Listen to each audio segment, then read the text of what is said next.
Hello my semester 6 students, so welcome again. तो अब आज हम लोग डिस्कस करेंगे आपके जो बीएससी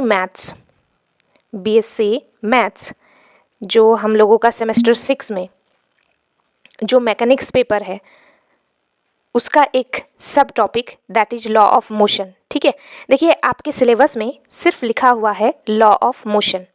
इसका मतलब होता है गति के नियम। अब गति का नियम तो न्यूटन ने ही प्रतिपादित किया है ना। तो law of motion which means Newton's law of motion, उन्होंने ये लॉ दिया था 1687 में। ठीक है, अब आप मुझे कमेंट सेक्शन में ये बताओ, अगर तो आप एक्टिव हो तो आप जरूर बताओगे sir Isaac Newton was belongs to which country. Okay, देखिए सबसे पहले हम बात करेंगे फर्स्ट लॉ की, यानी इसको आप कह सकते हो फर्स्ट लॉ ऑफ मोशन और Newton first law of motion और न्यूटन फर्स्ट लॉ और law of inertia.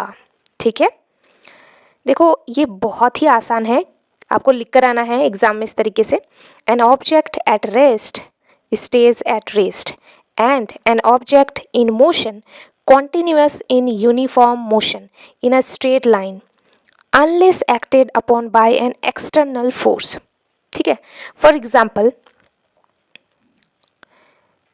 when a car suddenly stops passengers move forward due to inertia। जब भी एक कार अचानक रुक जाती है तो कार में बैठे हुए पैसेंजर क्या होते हैं, आगे की ओर मूव हो कर जाते हैं, राइट, आगे की ओर मूव कर जाते हैं। क्यों? Due to inertia. समझ रहे हो?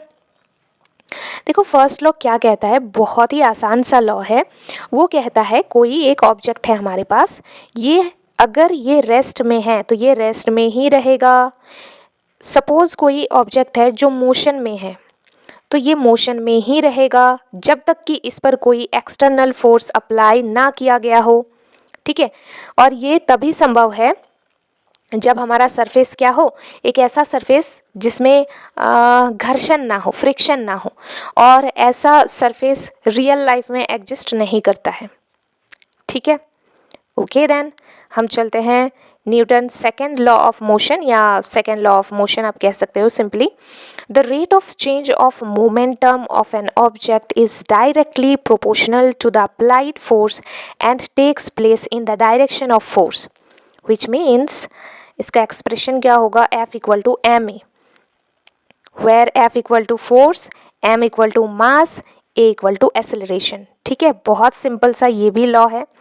ये क्या कहता है, देखो कि जो हमारा फोर्स है, the rate of change of momentum है, जो rate of change of momentum है किसी ऑब्जेक्ट की, वो डायरेक्टली प्रोपोर्शनल है उस ऑब्जेक्ट पर अप्लाई किए गए फोर्स के ऊपर। ठीक है, and takes place in the direction of force. Okay, कोई भी डाउट होता है तो आप हमें आराम से कमेंट सेक्शन में बता सकते हो, लेकिन आपको एग्ज़ाम में जब कॉलेज का एग्ज़ाम होगा आप लोगों का तो एग्ज़ाम में इसी तरीके से लिख कर आना है। न्यूटन्स थर्ड लॉ और third law of motion says for every action there is an equal and opposite reaction. So when we apply a force on an object it applies an equal force back in the opposite direction। देखो बहुत simple है, suppose ये हमारे पास एक दीवार है, ठीक है, और अगर हमने इस पर फोर्स लगाया 5 न्यूटन का, तो ये जो हमारा दीवार है ना, ये भी फोर्स हम पे लगाएगा 5 न्यूटन का ही, बट अपोजिट डायरेक्शन में। दिख ही रहा होगा क्योंकि ये तो इस डायरेक्शन में है और ये इस डायरेक्शन में लगा रहा है। ठीक है, अब जैसे कि आप इमेजिन कीजिए एक गन की। ठीक है, गन में क्या होता है, बुलेट भर। अब सपोज कीजिए कि अब इमेजिन कीजिए एक गन की। ठीक है, गन से क्या निकलती है, बुलेट, है ना। जब भी हम गन में फोर्स लगाते हैं तो जो हमारा बुलेट है वो आगे की ओर मूव कर जाता है। ठीक है, तो अब आप सोच रहे होंगे कि हमने तो यहाँ पर फोर्स अप्लाई किया गन के ऊपर, है ना, तो गन हमारे ऊपर फोर्स कहाँ अप्लाई किया। देखो गन भी गन भी हमारे ऊपर उतना ही फोर्स अप्लाई करता है जितना कि हम करते हैं, बट क्योंकि हमारा जो मास है यानी द्रव्यमान है वो गन से बहुत ज़्यादा है, उसकी वजह से हमें ये चीज़ महसूस नहीं होती है। ठीक है, ओके, सो ये आप प्रिपेयर कीजिए। मिलते हैं नेक्स्ट क्वेश्चन के साथ। आपको लग रहा है कि आपको इस चैनल से कुछ भी बेनिफिट मिल पा रहा है तो प्लीज़ चैनल को सब्सक्राइब कीजिएगा, वीडियो को लाइक कीजिएगा, शेयर कीजिएगा, कमेंट ज़रूर कीजिएगा। किसी कोई और टॉपिक हो तो वो भी आप सजेस्ट कर सकते हो। Thank you, bye bye.